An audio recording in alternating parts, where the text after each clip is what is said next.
Olá, no programa de hoje, o inquérito do Banco Master e as repercussões para o STF. A condução do ministro Dias Toffoli à frente do caso, as ligações de familiares dele e do ministro Alexandre de Moraes com a instituição financeira, o Código de Conduta em debate no tribunal e os indícios de envolvimento de lideranças políticas nos esquemas investigados. Eu converso com o advogado e doutor em Direito Constitucional pelo UFMG, Lucas Paulino. Bem-vindo de volta ao Mundo Político, Lucas. Uma alegria recebê-lo. Muito obrigado mais uma vez pelo convite, Marco. Estamos aí à disposição para conversa sobre esse tema tão desafiador para o Brasil. Então, Lucas, esse inquérito do Banco Master é um dos principais destaques, do noticiário nacional nesse começo de 2026. E o ministro Dias Toffoli assumiu após a provocação da defesa do banqueiro Daniel Vorcaro, que alegou ter sido encontrada ali uma referência ao deputado João Bacelar, do PL da Bahia, que tem foro especial.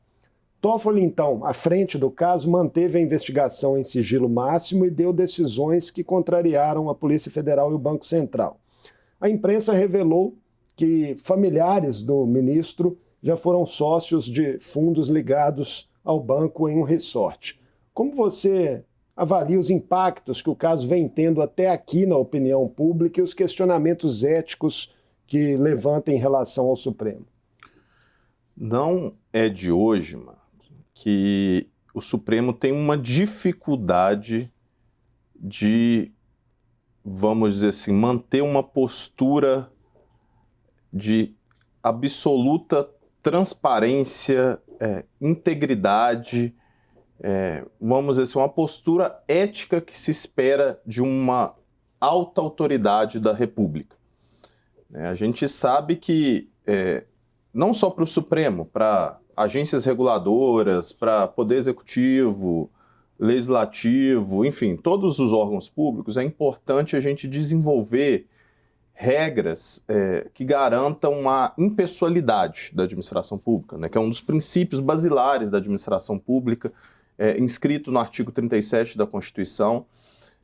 Então, é um princípio constitucional, mas também uma norma ética que vale tanto para o Estado como também para o mercado, para evitar conflitos de interesses, em primeiro lugar, e, em segundo lugar, evitar suspeitas sobre a integridade ali da coisa pública, do bem público, afinal a gente vive na República. Então, já houve casos no passado e, infelizmente, isso se repete mais uma vez agora nesse caso Master. A gente sabe que o próprio presidente atual do Supremo, o ministro Edson Fachin, disse ontem, no discurso dele de abertura do Judiciário, que é um desafio, ele reconhece, admite que a gente está diante de um problema, uma dificuldade reputacional, de transparência, de integridade e legitimidade do Supremo Tribunal Federal, e que ele designou a ministra Carmen Lúcia, aqui de Minas Gerais, para ser relatora do Código de Conduta específico para os ministros. Isso. Então, justamente porque está havendo questionamentos legítimos na sociedade civil, na esfera pública, na mídia, sobre a legitimidade da atuação do ministro diante dessas várias revelações aí sobre os bastidores da relação dele com algumas figuras ligadas ao Banco Master. Esse caso, de fato, chama muita atenção, mas é fato também que Edson Fachin, não apenas em virtude dessa situação, já vinha desde antes, com essa defesa de um código de conduta ali específico para o tribunal. O que você pensa a respeito do timing e do mérito desse debate, em um ano eleitoral que coincide aí com o Supremo também, sob olhar atento da sociedade brasileira? Esse debate, embora por coincidência a gente chegue num ano eleitoral, que é um ano mais quente de debate público na sociedade civil, mas esse debate não é inédito. Esse debate já vem de algum tempo, sobretudo com alguns eventos privados que os ministros frequentam, seja no Brasil, seja fora, seja organizado por institutos de comércio nos Estados Unidos, em Lisboa. Tem um professor da USP, o professor Conrado Rubner Mendes, que ele até cunhou um apelido lúdico para para criticar esse evento, né? O Gilmar Palosa, né? Pois é. Esse é um evento, né, anual que é organizado em Lisboa pelo ministro Gilmar Mendes, instituto, né, do qual ele é fundador, Instituto de Direito Público. O IDP reúne lá políticos, juristas, grandes empresários. Fica muito difícil separar e definir limites, né, para se caracterizar os conflitos de interesse em eventos assim? É um desafio muito grande, porque muitas das bancas de advocacia que participam desses eventos, dos empresários que patrocinam esses eventos, eles têm casos que vão tramitar no Supremo e que vão se julgar pelos mesmos ministros que estão palestrando nesses eventos.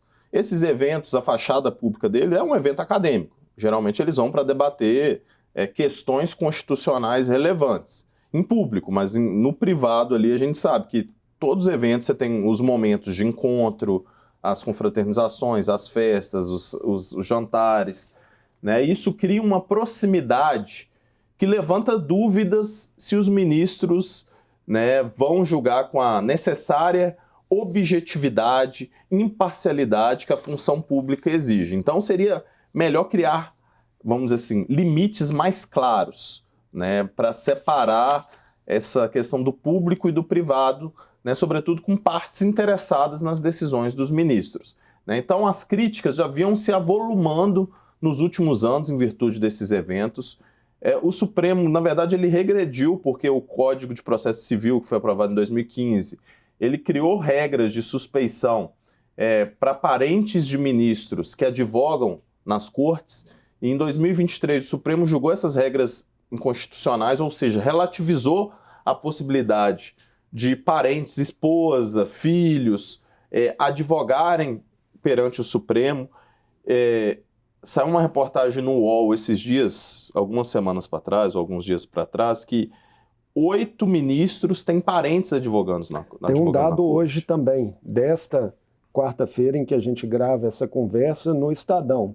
Traz a informação de que advogados, parentes de ministros do Supremo, têm 70% dos casos ou na corte ou no STJ após a posse dos familiares, né, como ministros. Como interpretar esse dado? Pois é, então, 8 dos 11 ministros, né? Então é um percentual significativo, é mais do que a maioria, né? Então, a gente sabe que no mercado do direito, da advocacia, muitas vezes o conhecimento técnico não basta. Não basta você ser formado numa boa faculdade, ter um mestrado, doutorado. Você tem que ter, vamos dizer assim, acesso, né? Então, o advogado que tem um acesso melhor nas cortes, ele tem uma chance maior de ser bem sucedido, né? Então acaba que muitas vezes o mercado, quem litiga muito, né, seja réu, seja autor dos processos, eles muitas vezes vão procurar advogados que têm esses acessos, né? Isso infelizmente é uma prática que a gente conhece no mercado do direito, e isso acaba criando até uma distorção na concorrência, né? Que os interessados não vão procurar o advogado pelo conhecimento técnico, porque ele faz boas defesas, mas porque ele tem um acesso melhor naquela corte, né? Então, você cria uma distorção, até do ponto de vista do direito econômico, concorrencial dentro da advocacia, e sem contar o conflito ético aparente, né? A gente não sabe, né? Tem aquele velho brocardo, né? A mulher de César não basta ser honesta, tem que parecer honesta, né? Talvez os ministros estejam julgando com objetividade, imparcialidade, mas aos olhos da sociedade, né, levanta-se suspeitas se eles estão de fato exercendo seu munus público com a objetividade que se espera na República, com a impessoalidade, a isonomia, né, que a gente sabe que são princípios constitucionais muito caros para a República. Alguns especialistas, Lucas, acreditam não ser necessário criar um código de conduta desde que os ministros já estivessem, na prática, submetidos às leis existentes. Aí eu te pergunto, faltam regras na sua avaliação pessoal ou o problema é os ministros ignorarem as previsões que já existem na LOMAN, né, a Lei Orgânica da Magistratura? Existem regras, tanto na LOMAN como no Código de Processo Civil, né, nas próprias resoluções do CNJ, que disciplinam as atuações dos magistrados em geral. Só que o Supremo já entendeu, e não é nessa composição de agora, isso já vem de décadas, né, que muitas dessas previsões não se aplicam da mesma forma para o juiz da planície aqui que para o juiz do Planalto lá em Brasília, né? Então, por exemplo, o CNJ, que fiscaliza administrativamente a atuação dos juízes, ele não pode fiscalizar o Supremo, né? Então, as resoluções do CNJ não se aplicam ao Supremo. O próprio Código de Processo Civil já foi relativizado por interpretação constitucional em sua aplicação ao Supremo. Mas já existem regras de suspeição, de impedimento. Se os próprios ministros, né, auto-aplicassem, em primeiro lugar, né, se afastassem dos casos que ele tem uma relativa proximidade com aquela parte ou com a banca de advocacia que está patrocinando aquela causa, né, já seria suficiente. Mas a gente está vendo que na prática não é assim. Dentro desse ponto que você coloca, né, aí a gente pode voltar ao caso do Banco Master. Também foi revelado um contrato milionário da instituição com a mulher do ministro Alexandre de Moraes, Viviane Bárcia de Moraes, na Operação Compliance Zero. É algo que deveria gerar objetivamente uma declaração de impedimento do ministro, no caso? Nesse caso Master em específico, quem está conduzindo é o ministro Dias Toffoli monocraticamente. Então, até então, o ministro Alexandre de Moraes ele não teve influência direta. Mas eu concordo que seria melhor se ele, em virtude desse contrato milionário, né, que é muito acima do salário, então assim, o patrimônio da família dele está mais dependente hoje da esposa dele do que dele, que já ganha muito bem, já é um professor de direito da USP, vem um dos maiores autores que vendem livros no Brasil, mas esse contrato da esposa dele é um contrato milionário, fora assim, do padrão até de mercado. Né? Então eu concordo que isso levanta suspeitas suficientes que, se eventualmente for a voto, né? Ele tem que se afastar. Mas até então, no momento, apenas o ministro Dias Toffoli tomou decisões monocráticas a respeito dele. Então o ministro Alexandre de Moraes, nesse caso, até o momento, ele não teve decisões relacionadas. Mas eu concordo que é uma coisa para se preocupar para o futuro. Ministros do Supremo discutem ainda, Lucas, nos bastidores, outras estratégias para blindar a corte de críticas. Uma das alternativas que estariam sendo cogitadas seria devolver todo o processo do Master à primeira instância. Seria uma saída, digamos, honrosa para esse caso específico? Eu acredito que sim. Porque essa questão do Supremo, o Supremo Tribunal Federal é um tribunal primordialmente constitucional, para julgar questões constitucionais. A gente sabe que a Constituição de 88 também direcionou, né, estabeleceu algumas competências criminais para a Corte, sobretudo para julgar o foro por prerrogativa de função do presidente da República, de deputados federais, mas o Supremo está acumulando uma série de casos penais que limita a atuação primordial dele. A atuação primordial dele é julgar questões constitucionais, ações constitucionais, recursos extraordinários relacionados a questões constitucionais, e acaba que o Supremo ele expandiu muito sua esfera de atuação em casos criminais, que muitas vezes com base em argumentos frágeis. Por exemplo, o Vorcaro, né, o advogado dele ajuizou para concentrar essa competência no Supremo, pela menção eventual de um deputado que ainda a gente nem tem noção, as investigações estão começando, se ele está envolvido mesmo, né? Se ele vai ser, se vai ser indiciado, se ele vai ser acusado. Eventualmente, se no futuro se identificar que esse deputado, ele de fato cometeu algum crime, aí se rediscute. E se rediscute se vai ser julgado só para o deputado ou se vai arrastar toda a competência, porque em casos anteriores houve o desmembramento, né, de processos, né? A própria Lava Jato foi um exemplo, né? Você tinha a vara de Curitiba e você tinha a vara de Brasília que julgava os deputados, né? Claro, né, a Lava Jato teve muitas críticas, que também teve muitas falhas, inclusive de suspeição, né, que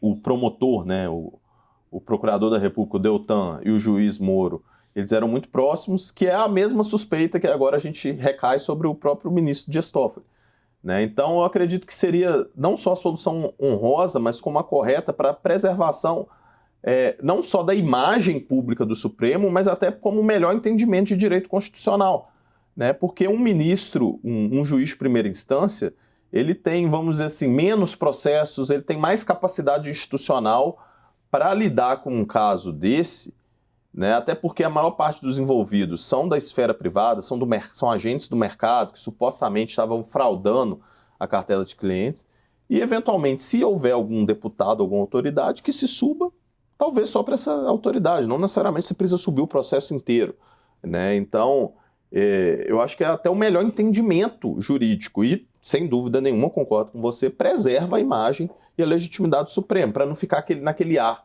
Será que esse caso vai ser mais um caso que vai terminar em pizza? Será que o Supremo está tentando blindar de alguma forma esses agentes?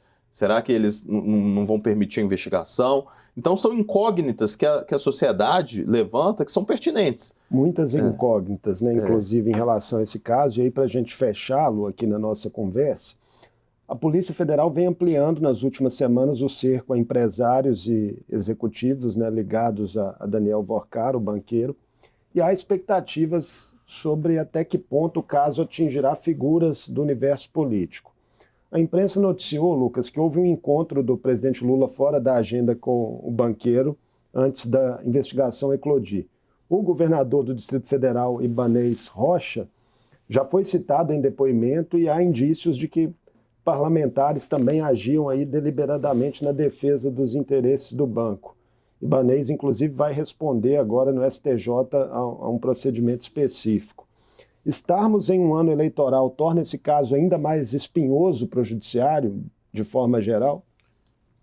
Eu não tenho dúvida que atrai mais holofotes, né? Mas acaba que no Brasil a gente tem eleição a cada 2 anos, ou enfim, né, se for considerar só nacional, a cada 4 anos. Então o judiciário também não pode se afastar desse tipo de julgamento pensando nesse cálculo eleitoral, senão a gente vai parar os trabalhos do judiciário de tempos em tempos, né? Então eu concordo que levanta uma preocupação maior, né, enfim, né, pela exploração sensacionalista, muitas vezes, que se dá a esse tipo de caso, às vezes, pelos interesses políticos, né, enfim, né, que políticos têm razão, né, que eles têm a missão de fiscalizar a coisa pública e eles vão explorar e faz parte do jogo, né, a gente também sabe como as coisas funcionam. Mas é um escândalo muito grave do ponto de vista financeiro, que também tem que ser investigado, né? E se por um lado a gente preocupa com a forma como o Supremo está conduzindo, por outro, a gente também tem que celebrar que a gente tem um Banco Central independente que teve a coragem para enfrentar, liquidar o banco diante das diversas suspeitas de fraude, né? E da falta de liquidez em relação aos investimentos, que tem uma Polícia Federal levando adiante a investigação, o Procurador-Geral da República bancando a investigação, mesmo diante de tantos conflitos. Então a gente tem, as instituições estão funcionando, pelo menos uma parte delas, né? O ideal seria se todas estivessem funcionando juntos, né? Porque se a gente já teve o escândalo das empreiteiras, né, que culminou com a Lava Jato no passado, agora o mercado financeiro também está entrando nas lentes aí do sistema judicial, da investigação da polícia, do Banco Central, né? Então acho que a gente, por um lado, também a gente tem que celebrar um pouco que as instituições estão enfrentando antes que esse caso do Banco Master se tornasse uma crise financeira e econômica ainda maior para o país. No caso específico do STF, né, o tribunal já vem há bastante tempo na mira da extrema-direita pela atuação no inquérito dos atos golpistas e a condenação do ex-presidente Bolsonaro e de generais, a ponto de pré-candidatos ao Senado desse campo político, né, estarem adotando como plataforma levar adiante impeachment de ministros.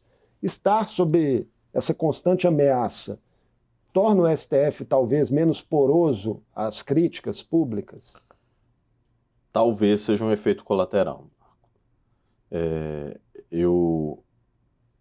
tenho visto que os ministros, assim, sem dúvida nenhuma, eu sou defensor, inclusive, que o Supremo Tribunal Federal exerceu um papel relevantíssimo, importantíssimo na defesa da democracia, freou aí uma erosão constitucional, uma erosão democrática, um golpe de Estado, a gente conseguiu evitar pela primeira vez da nossa história.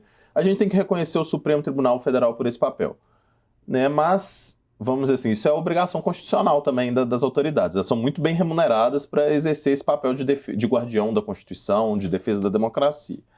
Então, não é porque eles fizeram a obrigação constitucional deles que eles são imunes a críticas em outras esferas, né? Então, eu acredito que sim. O próprio ministro Fachin, no discurso dele, eu estava lendo e ouvindo o discurso da abertura do ano judicial dele ontem, ele reconheceu que se por um lado o Supremo foi vítima, sim, de uma campanha orquestrada para enfraquecer a imagem do tribunal, para, vamos dizer assim, tentar intimidar a atuação dos ministros na defesa da democracia, isso ocorreu.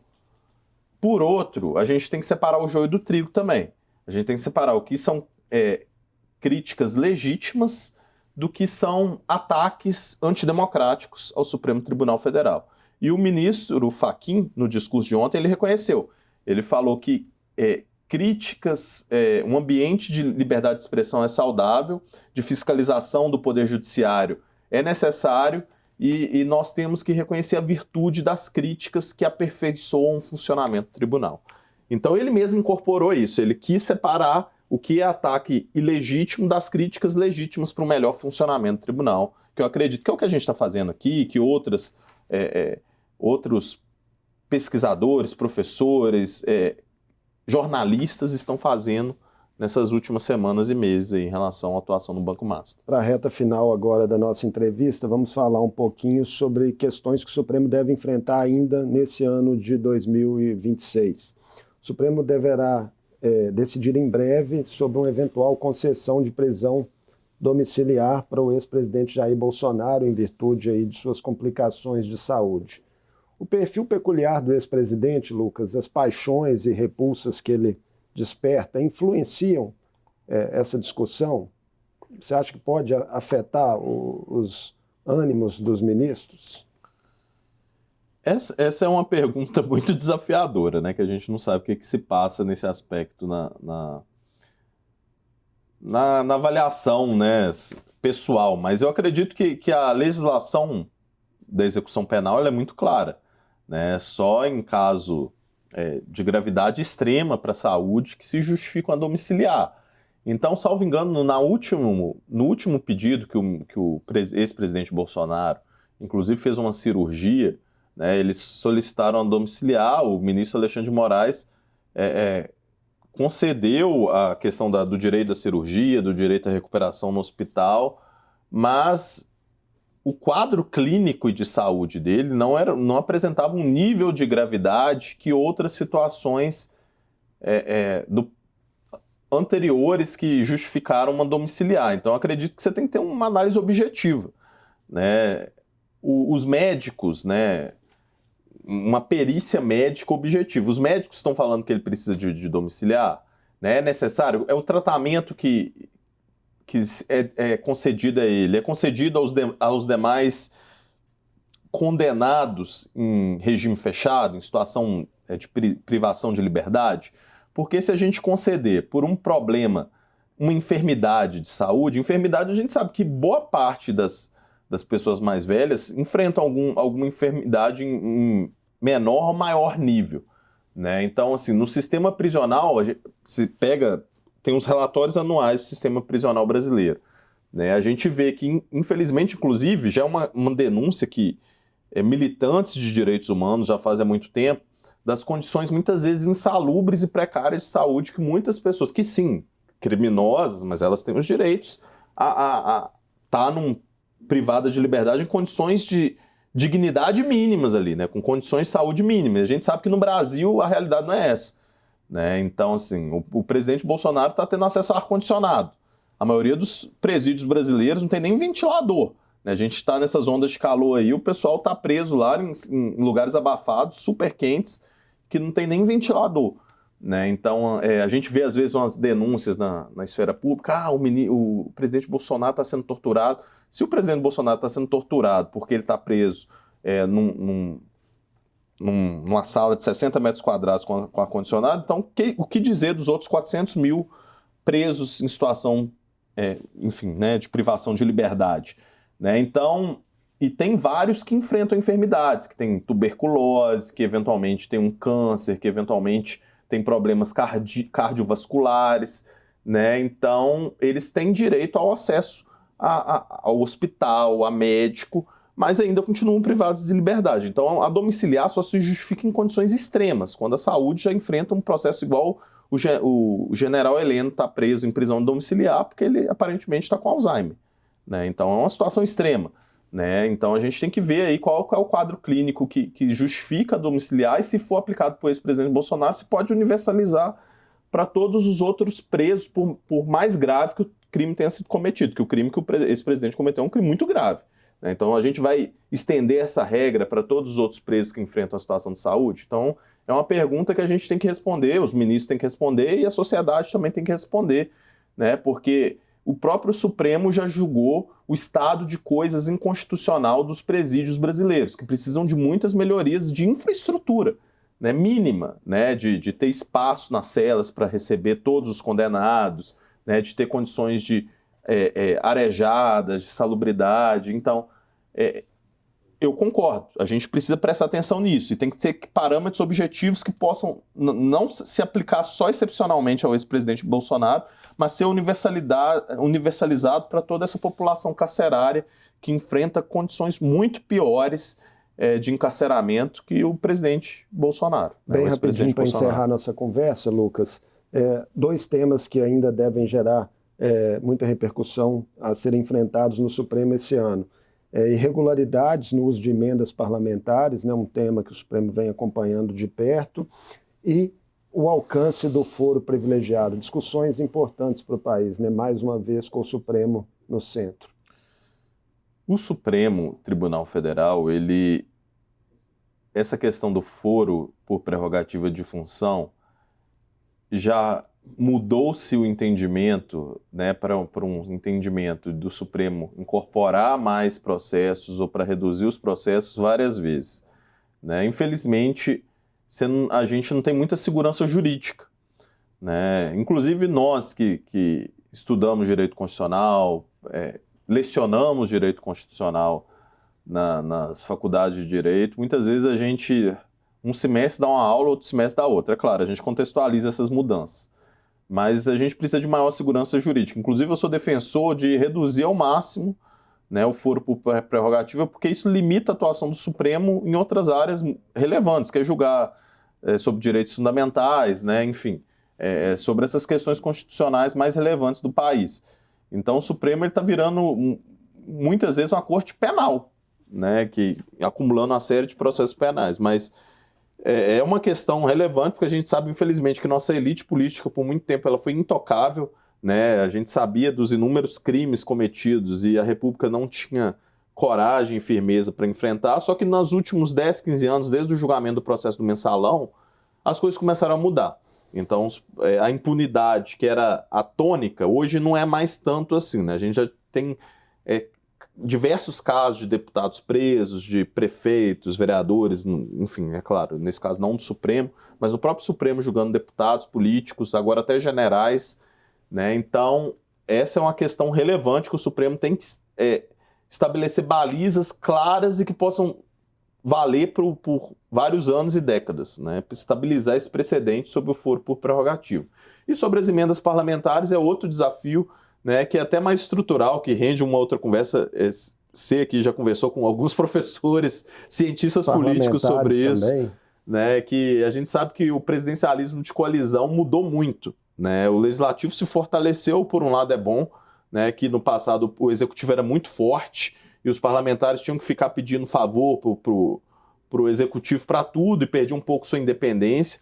Mas, por outro lado, agora talvez o legislativo se fortaleceu tanto que o executivo se enfraqueceu, né, e está perdendo poder sobre o orçamento público, né? Então, a gente tem que criar também regras, né? O ministro Flávio Dino, pelo menos, já estabeleceu alguns parâmetros sobre transparência, né? Sobre para rastrear para onde esse dinheiro está indo, né? Ele está tentando estabelecer esses parâmetros de transparência, mas a gente sabe que dá uma decisão num dia, os parlamentares reclamam, aí às vezes tem que recuar, mas eu acredito que é importante ir a fundo, né? Porque do orçamento discricionário do Poder Executivo Federal, outro dia eu vi um dado que quase 30% estava sendo direcionado para emendas, né? Então o Executivo, só 70% das verbas estão livres para fazer política pública. Né? Claro, você tem as verbas que já são obrigatórias, saúde, educação e várias outras políticas públicas, mas a gente está tendo um certo desvirtuamento desse gerenciamento do orçamento. Então, é importante que o Supremo ajude a mediar, né? Claro, também tem que ter participação do Executivo, do Legislativo, para a gente ter um sistema mais transparente e funcional de relação entre os poderes. Né? Sobretudo, nesse caso, é uma relação entre Executivo e Legislativo. Acho que o Judiciário está sendo mais um mediador para garantir alguns princípios constitucionais relevantes, como, em primeiro lugar, a transparência, mas, em segundo lugar, também a própria prerrogativa do Poder Executivo do presidente sobre o orçamento público. Porque essa é uma prerrogativa do presidente, né? Você disciplinar, você enviar as legislações orçamentárias, só que o Legislativo está se assenhorando cada vez mais sobre esse orçamento, e acaba que você limita o potencial de políticas públicas do Poder Executivo com isso. Muitíssimo obrigado por mais essa conversa conosco aqui no Mundo Político, Lucas. Eu que agradeço mais uma vez o convite, estou sempre aí à disposição da Assembleia do Programa Mundo Político. Obrigado. Eu conversei com o Lucas Paulino, advogado e doutor em Direito Constitucional pelo FMG. Falamos sobre desdobramentos do inquérito do Banco Master e questionamentos na opinião pública sobre limites éticos da atuação dos ministros do STF. E ainda de outras questões no radar do Supremo em 2026. O Mundo Político fica por aqui. Obrigado por nos acompanhar e até o próximo programa.